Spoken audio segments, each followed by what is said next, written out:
목동 주상복합아파트 화재 발화 지점은 지하주차장에 조성된 재활용 선별장으로 추정되고 있습니다. 일반 아파트의 경우 재활용 선별장은 대부분 외부에 조성돼 있지만 주상복합 아파트의 경우 공간 확보의 어려움으로 지하주차장에 조성된 경우가 대부분인데요. 결국 플라스틱이나 스티로폼 등 다량의 인화성 물질을 아파트 내부에 품고 사는 건데 화재 위험이 높을 수밖에 없습니다. 김호 기자의 보도입니다. 아파트 지하 주차장에서 시꺼먼 연기가 연신 뿜어져 나옵니다. 최근 발생한 목동 주상복합 아파트의 최초 발화 지점은 지하 주차장 재활용 선별장으로 추정되고 있습니다.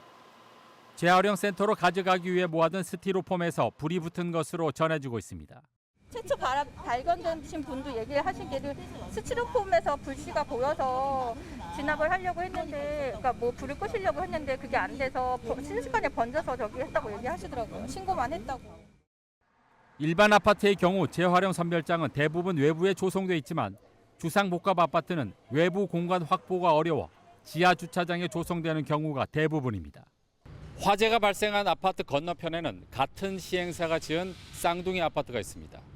지하 주차장으로 내려가서 재활용 선별장이 어떻게 조성되어 있는지 알아보도록 하겠습니다. 지하 주차장 한쪽 공간에 마련된 재활용 선별장에는 페트병과 비닐 등이 분리수거함에 꽉꽉 채워져 있습니다. 목동 화재의 원인이 됐던 스티로폼도 구석에 가득 쌓여 있습니다. 선별장 밖에도 스티로폼과 플라스틱을 담은 비닐들이 한쪽 벽면을 가득 채우고 있습니다. 이처럼 선별장에는 주변 온도에 쉽게 점화되고 화재 발생 시 유독가스를 내뿜는 인화성 물질이 가득합니다. 재활용품 선별장이 야외에 설치된 일반 아파트와는 달리 주상복합 아파트 주민들은 365일 발 아래 인화성 물질을 두고 생활하는 겁니다.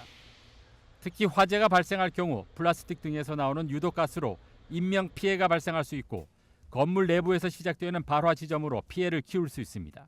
지하에 있는 경우 이제 화재 발생 시 연기 흐름이라던가 그리고 폴리에틸렌 성분이 있는 어떤 재료들이 화재로 인해서 높은 열을 방출하고 독성가스 발생이 높기 때문에 그 내부에 있는 사람들에게 위험성이 높아질 수도 있고요. 건물 자체가 화재로 인해서 좀 피해를 받을 영향성이 높기 때문에 이 같은 문제에도 별다른 대책이 없습니다.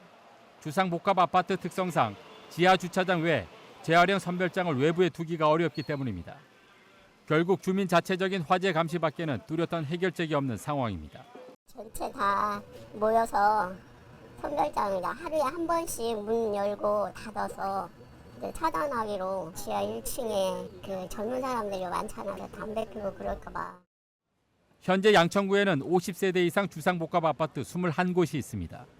화재 재발 방지를 위해서는 지하 주차장 재활용 선별장에 대한 세밀한 화재 안전 점검이 필요해 보입니다.